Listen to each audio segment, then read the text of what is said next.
got so much motherfucking design on right now.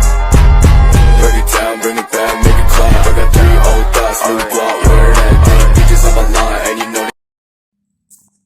Assalamualaikum warahmatullahi wabarakatuh. Perkenalkan, saya Ayunisha Solihat dan rekan saya. Kami dari kelompok 12 akan membahas tentang pendekatan psikologi. Nah, pendekatan yang pertama yaitu pendekatan neurobiologikal. Apa sih pendekatan neurobiologikal itu? Pendekatan neurobiologikal adalah pendekatan yang berfokus pada proses biologis dalam tubuh. Pendekatan neurobiologikal ini mempelajari tentang struktur, fungsi, pengembangan, proses kimiawi dari sistem syaraf, dan juga mempelajari tentang proses fisiologis dalam tubuh, seperti mengapa jantung kita berdebar saat kita grogi, dan mengapa tangan kita akan menjadi dingin saat kita akan presentasi di kelas. Nah, jawabannya adalah, menurut pendekatan neurobiologikal, hal itu terjadi karena tubuh manusia cenderung merespons stres dengan melepaskan hormon seperti adrenalin yang dapat menyebabkan perubahan sirkulasi darah, seperti pembatasan aliran darah ke tangan yang menyebabkan sensasi dingin saat stres, termasuk saat akan melakukan presentasi di kelas. Nah, saat kita grogi, sistem saraf otonom kita merespon dengan melepaskan hormon stres seperti adrenalin.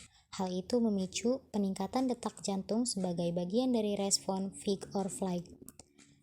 Nah, peran saraf otonom itu terbagi menjadi 2. Yang pertama, sistem saraf simpatik. Yang kedua, sistem saraf parasimpatik. Sistem saraf simpatik berfungsi sebagai mempercepat denyut jantung, pernafasan, dan menyebabkan pelepasan hormon stres. Sedangkan sistem saraf parasimpatik yaitu kebalikannya, yakni berperan dalam meredakan respon stres dan mengembalikan tubuh ke kondisi tenang setelah situasi stres berlalu. Yang selanjutnya ada pendekatan behavior. Tokoh pendekatan ini yaitu Watson. Apa sih pendekatan behavior itu? Pendekatan behavior adalah pendekatan yang menekankan pada tingkah laku manusia sebagai akibat dari interaksi antara stimulus dan respon. Pendekatan dengan model stimulus-respon ini mendudukan orang yang sedang belajar sebagai individu yang pasif. Seseorang dianggap telah belajar sesuatu jika ia dapat menunjukkan perubahan perilakunya. Manusia belajar dari lingkungannya, maka dari itu manusia dapat dipengaruhi oleh lingkungan. Tingkah laku pada dasarnya adalah respon atas stimulus yang datang. Secara sederhana dapat digambarkan dalam model SR atau suatu kaitan stimulus-respon. Tingkah laku adalah hasil pengalaman dan perilaku digerakkan atau dimotivasi oleh kebutuhan untuk memperbanyak kesenangan dan mengurangi penderitaan. Nah, yang selanjutnya ada pendekatan psikoanalisa. Tokoh dari pendekatan ini yaitu Sigmund Freud. Apa sih pendekatan psikoanalisa? Menurut pendekatan psikoanalisa, kehidupan individu sebagian besar dikuasai oleh alam bawah sadar, sehingga tingkah laku banyak didasari oleh hal-hal yang tidak disadari, seperti keinginan, impuls, atau dorongan. Tindakan manusia mempunyai sebab, seringkali berupa motif-motif yang tidak disadari, bukan alasan rasional yang diberikan oleh seseorang terhadap perilakunya. Menurut pendekatan ini, kepribadian manusia merupakan interaksi antara id, ego, dan superego. Id adalah komponen kepribadian yang berisi impuls agresif dan libidinal, di mana sistem kerjanya dengan prinsip kesenangan atau pleasure principle. Ego adalah kepribadian yang bertugas sebagai pelaksana. Sistem kerjanya pada dunia luar untuk menilai realita dan berhubungan dengan dunia dalam untuk mengatur dorongan-dorongan id agar tidak melanggar nilai-nilai superego. Nah, sedangkan superego adalah bagian moral dari kepribadian manusia, karena ia merupakan filter dari sensor baik buruk, salah benar, boleh tidak boleh, sesuatu yang dilakukan oleh dorongan ego. Baik, di sini dilanjutkan dengan saya Sayyidatul Azizah. Saya akan menjelaskan tentang pendekatan kognitif.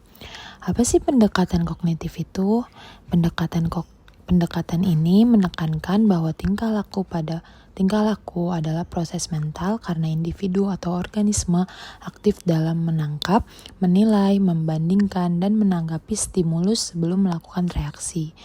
Modelnya SOR, individu menerima stimulus lalu melakukan proses mental sebelum memberikan reaksi atas stimulus yang datang.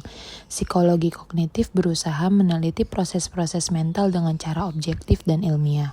Pendekatan ini melihat manusia sebagai makhluk yang selalu berusaha memahami lingkungannya, makhluk yang selalu berpikir.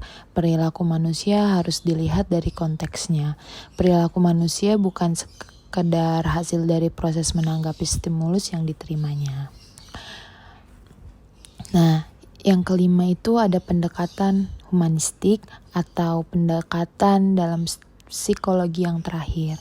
Pendekatan humanistik, psikologi humanistik berpendapat bahwa manusia bebas memilih dan menentukan tindakannya sendiri. Oleh karena itu, setiap orang bertanggung jawab atas tindakannya sendiri dan tidak dapat menyalahkan lingkungan, orang tua, atau keadaan atas tindakannya. Menurut pendekatan ini, motivasi utama seseorang adalah kecenderungan untuk tumbuh dan mengaktualisasikan diri. Setiap orang mempunyai kebutuhan untuk mengembangkan potensi diri sepenuhnya. Dasar pijakan psikologi humanistik itu ada 3. Yang pertama, keunikan manusia. Yang kedua, pentingnya nilai dan makna. Dan yang ketiga, kemampuan manusia untuk mengembangkan diri. Nah, jadi pendekatan ini menilai manusia tidak digerakkan oleh kekuatan luar yang tidak dapat dikontrolnya, tetapi manusia adalah pemeran yang mampu mengontrol nasib sendiri dan mampu mengubah dunia di sekelilingnya. Baik, terima kasih penjelasan dari kami berdua dari kelompok 12. Kurang lebihnya kami mohon maaf. Dadah. Wassalamualaikum warahmatullahi wabarakatuh. Audio Jungle.